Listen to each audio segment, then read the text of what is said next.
Hey guys, it's Angel. Welcome back to the channel, and today we're up here at Parallel 42's Bush Plane Campout, which is an add-on scenery here. I'll link to that one for you. But we're checking out this. This is JPLogistics and WB Sim's Cessna 152 enhancement. Now, this is not something I thought I'd be flying in the sim because, frankly, I can fly these whenever I want. Why would I fly it in the sim? Now, I wouldn't. I never thought I'd record a video of the 152, but here we are. Why? Because it's a full realism mod, and frankly on any aircraft that's of interest and excitement to me. Now this one has wonderful features like VR compatibility and improvements. We've got the tablet functionality, we can use different GTN 750s, multiple instrument choices with realism options.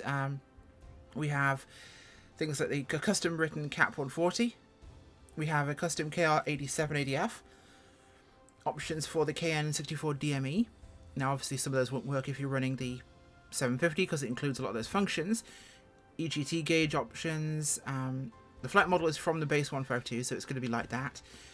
Engine tweaks have been performed to align it with the actual POH. We've got corrected independent tacks and hobs, OAT gauges, working breakers that will trip randomly, or from time to time at least.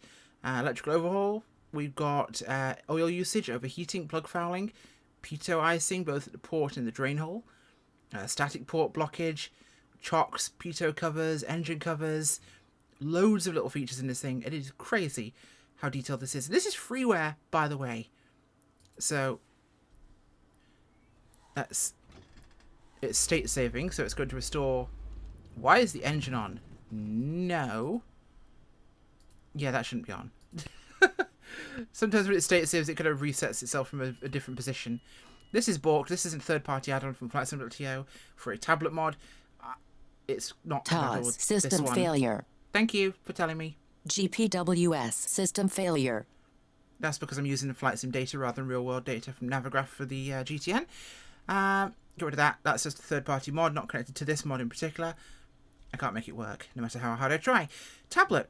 We can select various instruments. We can turn an autopilot on and off there if we want it, which gives us, of course, a corrected HSI rather than just a directional gyro. GTN 750 options. Mine is on because I've got the mod installed for it. Those won't work because this is installed, but we have EGT as an option too. Where did they stick that one? Because that's not usually on all. Oh, there it is. It replaces our clock with an EGT gauge. Cool. And obviously not a stock feature on 152s, so you need to have those. Engine health, oil filling, change battery. We've got settings for state saving, realism. Exterior, we can put engine covers, chocks, pitot covers on there. Got our weights and payload here we can fiddle with. Let's go outside, take a look at her. Now, I'm not expecting anything to be crazy because it is a 152. But at the same time,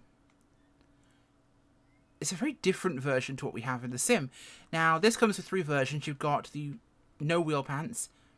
You've got the wheel pants version, a little bit faster, a couple of knots. And you've got the tail dragger mod. I'm not sure if it's that specific STC of it, but it is, in fact, a tail dragger 152. They exist. Oh, there we go. So we've got little covers. We've got our engine cover, pitot cover. You can see the chocks down there in the grass. Obviously, we have doors and windows that function, which is fantastic. Now, if you're more than, say, 5'8", getting into all of these things is a bit of an exercise. You do have to fold yourself up. And I will tell you one thing. Yeah, unless that's lightweight aluminium, I'm not carrying that in the aircraft with me because it weighs too damn much. These things are not exactly load masters. Overall, nice looking little aircraft, and I'm really loving the fact we get all those nice little features. It's a small thing, but it really gives extra realism to an aircraft, especially given that the instruments and engine and performance all have proper logic behind them, allowing it to work. So let's head back outside. We will put the controller down. We'll head back to the cockpit, and we are set up ready to basically go here, although all this stuff is turned on even though it shouldn't be. So we'll shut all that down. Okay, this is closed, so no, there we go. The windows are cool because obviously you close the door. This does not open the window. You close the window, and then lock it. Small thing, but really cool. We'll leave this one open for now. Okay, so what I'm going to do for you today is we're going to go through my actual checklists here on the 152. So, preliminary and external checks. I don't need to do weather forecast or a map. My documentation doesn't matter. Weight and balance. Obviously, we can check that on the tablet. I'm not going to do a full weight and balance breakdown here, but we have a pilot on board. That's rude. You know what? I'm just going to put it at 140, and we're not going to basically talk about what my actual weight is, because I'm not going to tell you either way. It's not heavier or lighter. It's a random number. Rude for it to talk about ladies' weight. So fuel, 6.5 gallons, left and right. Yeah, that'll do. And we're well within our specs here. So we'll make that go away. Okay, so booking out and authorization. Yeah, whatever. That's nothing to worry about. Taxi route is clear. Yeah, there's no one else here, so we're good. Slipstream path is clear. Tow bar, chocks removed and returned to hangar. Well, tow bar's there. Let's make sure we deal with our chocks, shall we? In fact, we'll open the door here to make sure. As we pull the tablet up here, we'll make sure we've taken off our engine cover, chocks left and right, and pitot cover. We will do a quick external walk around to verify that. Our chocks are gone. Engine cover's gone, pitot cover's gone. Slipstream path is clear. Don't think I'm going to blow that boulder away. Everything looks good and quiet here at the airport. Okay, so that section of our checklist is complete. So I'm skimming through some of these that aren't relevant. Doors are good. That's a nice view down there towards the brakes. By the way, if you need to use a step, then you are about 2 feet tall. Why this has a step, I'm not sure. Because it really is. It's enough trouble folding your legs into this cockpit than it is to actually climb in. The step makes it look much bigger than it is. Okay, so control locks are clear. Switches are off. Keys technically out. Would they be on the combing up here in reality? That's off. That's off. That's off. That's off. That's off. Everything is off. Let's put battery on, and I'll get there eventually. Beacon is on. Okay. That's all we need right now. My avionics has come on independently. Okay, so first aid kit and fire extinguisher, not worrying about that. Master switch is on, pitot heat is on, navigation lights and landing lights on. So let's get those on as well. I'm looking in the dark on my controls. Pitot heat is on. I can't turn pitot heat on because it's probably mapped to something else on my other controller, which I can't find right now. So flaps, select fully extended. This is for your walk around mostly. And the reason why you'd have got the lights on for your walk around is to make sure they're working. Yeah, because you want your nav lights and your landing lights on so you can look outside the aircraft and look at them and go, the bulb's working. There's no point looking at a bulb that's off on the ground and going, yeah, that works. A little bit of knowledge for you there. Okay, mass switch off, pitot heat off, navigation lights off. We'll leave beacon on. Those all off. Pitot heat will be off. And we'll turn that off as well. Okay. Port undercarriage main plane, fuselage, the external walk-around checks, we're ignoring those. We're ignoring those. We're going to ignore our internal checks because, okay, we'll go to startup. Much quicker. So, master switch to on. Okay, master is on. Everything appears to be reading. We have actual startup. This is going to yell at me.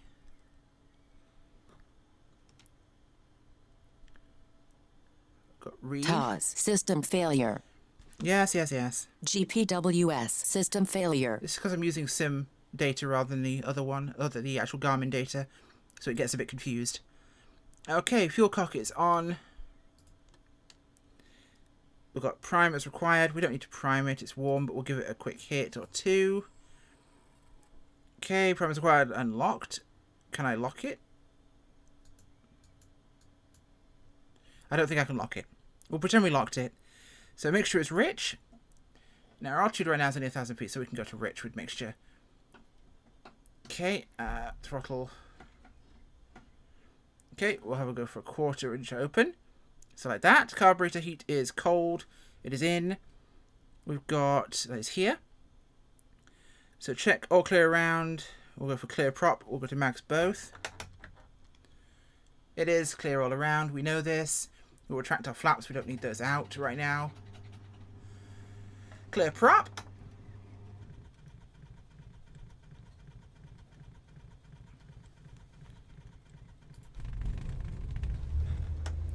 There we go. Okay, keep it 1/4 inch in prop there. Okay, so we are good for starting. RPM to 800. No, that's way too high. It's 1,000. Equating the plunger and the real thing to the Sim's lever is a bit of a moment. Okay, looking good there. So we'll look at our oil pressure and temperature. Oil temp's off the bottom of the scale. Pressure's good. Okay, starter warning light is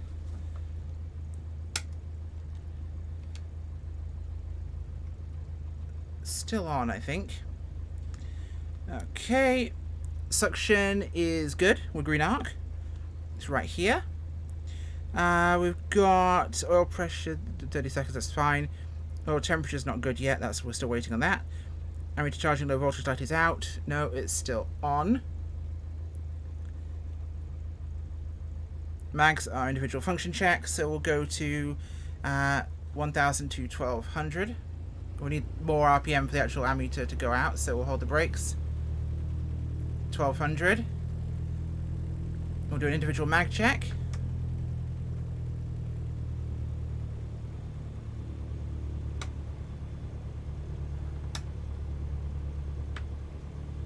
Bit of a drop on left versus right. Oh no. When we're running both, we're good. We're about 1100 with right, 1100 or just about slightly lower with left, so no. We're good at the max. Oil temp still bottomed out. That's odd. Electrical services are all good. We have instruments and control. We'll allow that to set. So there you go. Okay, pitot heat is okay. OAT gauge. What are we getting? 60. Okay, that's fine. Looking through here, we now have flaps, alternate radios and navigators. They're looking good. Pitot heat we don't really need because it is more than warm enough. Okay, next set of checklists. We'll go to our power check. Now we've done our run-ups there. We're fine. We'll check it again at 1700 RPM. I'm more concerned that my actual oil temperature hasn't come up at all.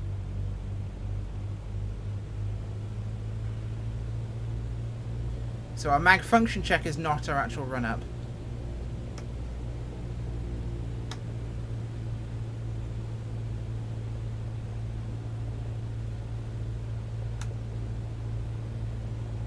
No difference between the two magnetos. The light's out, of course, on the starter there, but our oil temperature is still really low. That is weird. Okay, we'll keep that there. Looking good here, so individual checks have been completed. Those are good. Everything's looking right here. Pre-takeoff vital actions. Set trim neutral. Trim is at takeoff. Okay. We've got throttle friction is not relevant to us. Mixture is rich. That is in. Magnetos on both. We've got fuel is on and sufficient. Flaps is required. We'll go 15 degrees. Gauges and instruments all checked and set. We have harnesses and hatches. Not relevant to us, but they are in fact secured. We'll close our window. Sound difference, of course, which is really nice to see. Controls full and free of movement. Turn this one on as well.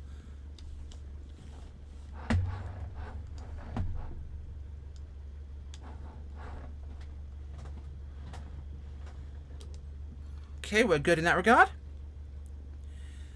Yep, we are ready for takeoff, so we're going to do just that. Okay, let's switch my head on here. Let's get ourselves taxied out. I'm not quite sure where the runway is other than downhill there. So we're going to do exactly that. We'll head uphill, we'll turn around, and we'll go down. Again, my oil temperature's through the floor.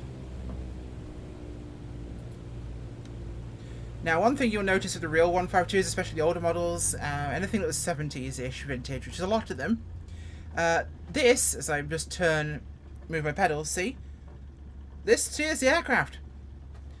On grass. No, it doesn't. Anything from about the 70s, you have to basically skid steer. Your entire steering comes from basically holding the toe brakes. You'll move the rudder pedals, but it won't really do a lot. No, you've got to really use the actual main gear brakes to turn these things. They hate steering on grass. Which also means you need a lot more RPM to get it moving on grass too compared to the sim. The sim, it will start rolling very quickly. In reality, it doesn't. You need to almost go full, really give it some beans. One thing flight students often make a mistake with in 152s is they don't give it enough gas when they're trying to move off a stop on grass. It will just sit there. You've literally got to come up to like here. About just under 2,000 RPM to make it move. Well, in that case, we are going to actually take off. So, head downhill here. Airspeed's alive. Airspeed is good. Little extreme location here. There we go. Not hit anything. Flaps are coming up. We need that for our airspeed very critically. So we're currently pointing south. We're going to come around here and we're going to be heading out towards the main valley, which is just in front of us there. But we'll do it off to our right and kind of northwest-ish. I heard something go clatter. That's never a good sound. I wonder what the cat's up to. Fantastic little scenery here from Parallel 42, by the way. Really love their work. We'll head north here, then we'll take a left. And that should put us in exactly the right position we need. So we'll drop our RPM back here. And I'm just going to turn the yoke off for a second, and oil temp is starting to move. Okay. That's incredibly slow. It's treating it as almost ice-cold oil, which is really unusual. We'll knock us back to about 2250. So she's happy with us. There we go. That's about right for us. And we'll give her a bit of a cruise along. So obviously it's very much basically the stock sim flight model for this aircraft, but obviously with all the realism features and extras. The aircraft's behaving and sounding grand right now. They're not a particularly complicated little aircraft, but they definitely do have their quirks. I'm not sure about how long it took the oil to come up to temperature. That is surprisingly slow given the temperature. I also don't know how I feel about having the 750 installed. I might disable that. I'll install the mod for it. It's a cockpit integration mod, by the way, that you can put for it on flightsim.to. I'll link to that as well. Now, we'll be heading up here, then we'll take a left down the valley here, head out towards the main chute, and we'll head towards our airport today, as I mentioned earlier, which is Red Bluff Municipal. But we'll look it up in a second. Now, I'm going to be very much in trouble if I end up having stuck in a valley here in this thing, but I get serious Iron Eagle vibes whenever I'm flying in the sim in a 152 and I want to go canyon running. Hearing Old Enough to Rock and Roll. It's weird enough I can't find on Spotify, go figure. A little bit too much bank there. We'll bring her around here, we'll follow the river down. They're a very gentle aircraft to fly, in fact. Never much trouble. Once we get stabilised out here, actually, I'm going to work out where we're heading. Because I'm kind of free looking this one and knowing roughly what direction I need to go into for this trip, which is to our west and slightly south, which is kind of on the heading we're at. It's always weird when the land's just above you, isn't it? See, you won't find the 152 that exciting as a plane, but when you've got a lot of realism to the aircraft mod, I think it doesn't really matter what plane you're flying. It adds an extra level of immersion and functionality that those checklists I just went through are all relevant to the aircraft. They're all going to tell me something about its function. And this is why I'm more likely to want to fly an aircraft that has more realism to it, more realistically, because it matters. The reason you follow checklists in real life are to check function in many cases. Like I mentioned with the lights, like I mentioned with the different run-ups, you're checking the function of the various systems to ensure it's not going to go wrong when you're in the air. Because when that happens, you're in big trouble. I don't see a road to land on around here, do you? So we'll just come up above here. Mixture can stay just after full rich, actually, at the moment. I don't want to lean it off too much, but I just want to take it off the very top of it. Let's give it a bit more room. Right, let me have a quick look down here.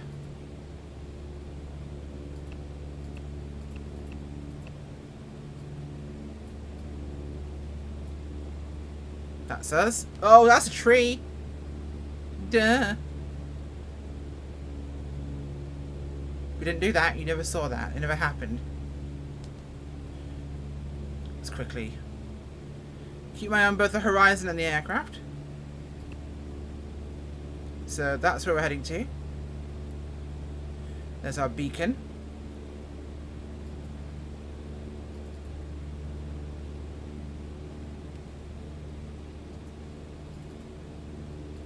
Can I click on that? We'll make visual for 1.5. Guidance is advisory may not provide adequate clearance of terrain or whatever. Yeah, glide plus 3 degrees. Yeah, screw it. We'll go with that. I have not used this function before. We're about to find out. So we're coming in over the terrain here. Here's the valley ahead of us, Northern California. We're just north of Sacramento. I think this is still California. I might be wrong, but I'm pretty sure it's still NorCal. Okay, so it's pinging out towards the airport for me. I'm going to want to come around to hit this about midfield. And then we'll join left traffic and bring it in for 1.5. The straight-in path it's giving me is definitely not what I'm following, because I'm not going all the way out there for a 10-mile final. But I'm leaving an airspace right now, that's what it's telling me. The one downside is I feel really short in this aircraft. The yoke's never this high up. Temperature's all looking good there. Fuel quantities are good. Everything's looking green as a whistle. Whistles aren't really green. Why did I say that? Everything's in the green or clean as a whistle. Mixing metaphors is fun. Okay, so we'll give her a bit of a gentle look-see-doodle over here to the right. And roll it straight again. It looks like we're moving very quickly. We're not. We're doing about, oh god, looking here at 90 knots. We're not big, we're not clever, but we'll get there. Okay, we're roughly on a point here. Let me quickly look at this again. Where's it sending me? That's our beacon, that's our airport. So we are roughly on a head-on for midfield, which will allow us to turn into the left downwind and fly our circuit. We're not looking for anything smart today, we're just really trying it out. The physics on the actual flying of the 152 in the stock sim is okay. It's nothing to write home about, but it's nothing exactly to write home about in real life either. They're not a particularly complicated aircraft, they're nothing spicy about their behaviour. They're very stable, they're well behaved, but the nose wheel anecdote is something people who've flown them will recognise, especially on the older models. And their grass performance taxiing is annoying. But they're fun little planes. Just don't try and get out of one in an emergency. It's not graceful. You are basically going out head first.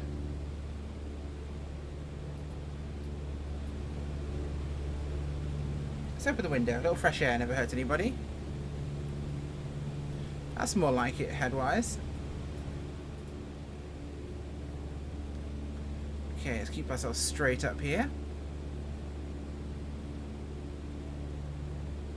Okay, so is that our field ahead of us? It might be. It looks to be the right position. But I could be always wrong. We're looking for the river down below somewhere. I think that's it just in front of us, between us and the airport. The highway to our right there. Okay, looking good here. They're very passive when it comes to trim as well, as far as aircraft go. There's not a lot of power, so it's not really trying to fight you very much. Okay. I said as I wobble around at the trim here. Trimming in the sim's always been a little bit different to how it really is. It's a lot more kind of inflexible and black or white. It feels like there's a lot wider buffer zone in real life in terms of trimming out to a nice neutral level. There's the river ahead of us, okay. So we're looking past the river towards a urban sprawl here to try and locate where this is. So it should be to the left slightly. I think I see a large open area there, which might be our airport. So we'll fly towards this, we'll work out what we're doing, then we'll set up for the approach. So we're about 2,000 feet right now, so I'm going to just let the aircraft settle a little bit and start to descend here. Just pulling the power out slightly, we don't want to go too far.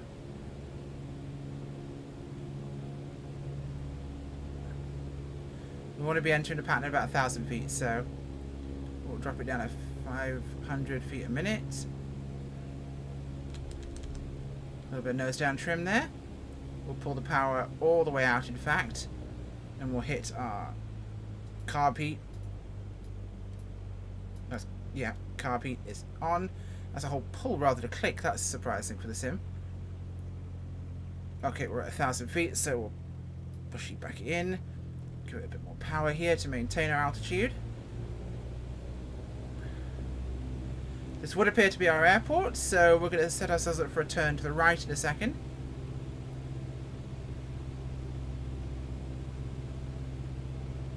Nothing around me.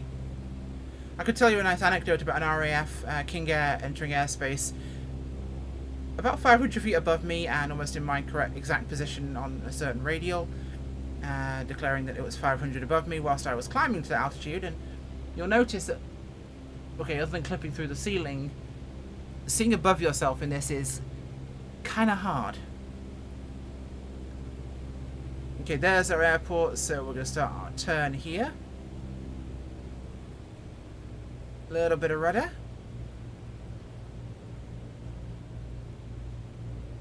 Up to the north. Now the sounds and the general flight model might be stock, but they've been tweaked, at least in the flight model category. And the engine performance does seem a lot more right. Okay, there we are. We'll take about level with the white buildings that are just coming into window frame now. And we'll turn, and we'll make our base turn here for left traffic 15. We'll start to descend slightly there.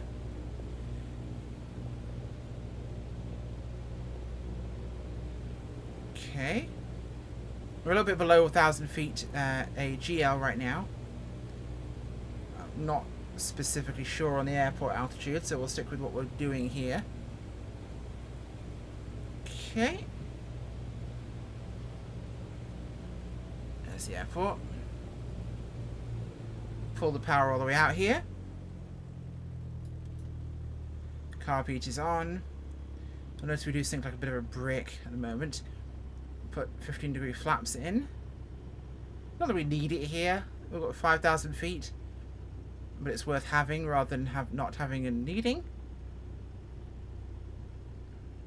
So I'm looking at about those buildings just off our nose to the left there. For our turn point, to turn onto final for 15. 500 feet. 500. Yep, thank you. We'll level this off a little bit here. I need to map a button for my carb heat. It's actually been a while since I flown it with a carb heat option in the sim. Okay, turning final here. Nose a little bit too high there.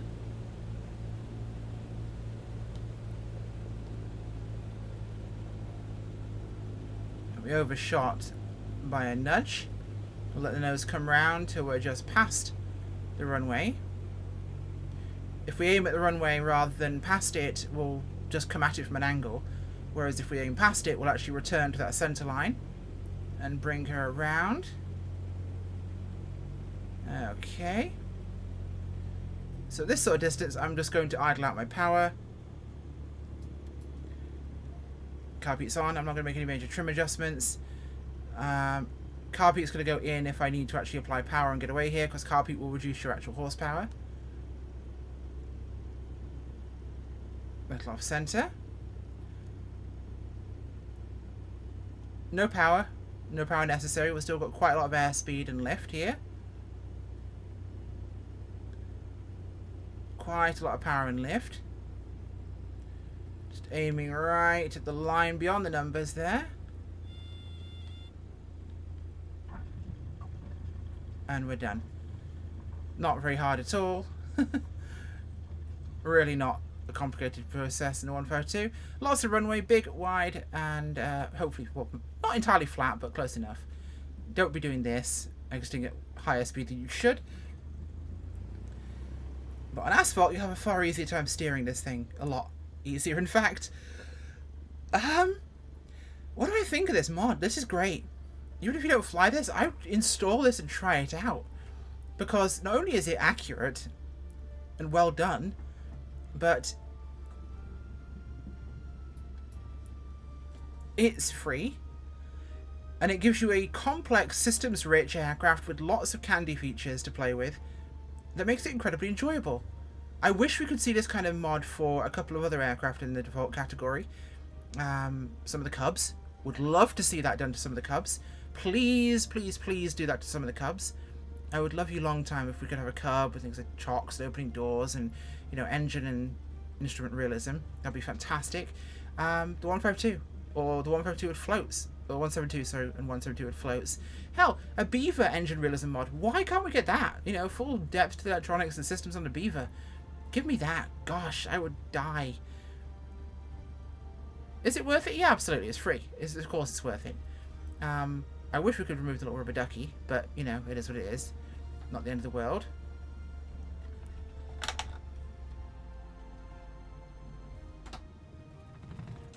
There we go. We'll set our parking brake here. Turn my head off. And, systems are off. So obviously, once we've got everything locked down and secured,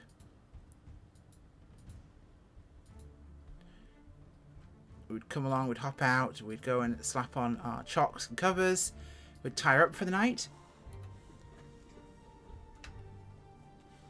and out we'd get.